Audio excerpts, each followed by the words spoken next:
gələk, bax, məni yola saçdım, gedim. Bir də ki, burada məsələ biz necədir? Bəli. Qırmızı dəhlizdə düşmüşsə, sizin malınızın yoxlanışı və buraxılması. Bəli. Neçə gün çəkməli?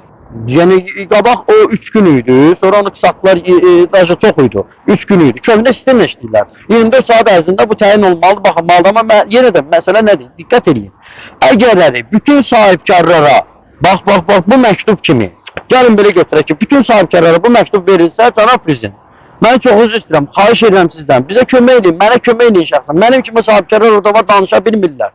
Mənim borcumdur, cənab prezident, siz deyirsiniz ki, yəni ictimailəşdirin, göstərin. Mən göstərirəm, mən göstərəcəm. Əgər bütün sahibkarlara bu sənədlər, bu belə bir məktub verilsə, siz diqqət edin, 2000 yenə də qayıdırıq 2000 bəyannaməyə, onda onların fiziki cəhətdən heç vaxtı olmayacaqdı belə şey. Hava çıxacaqlar bu mallar. Nə oldu elə mən düşdüm. Bəli.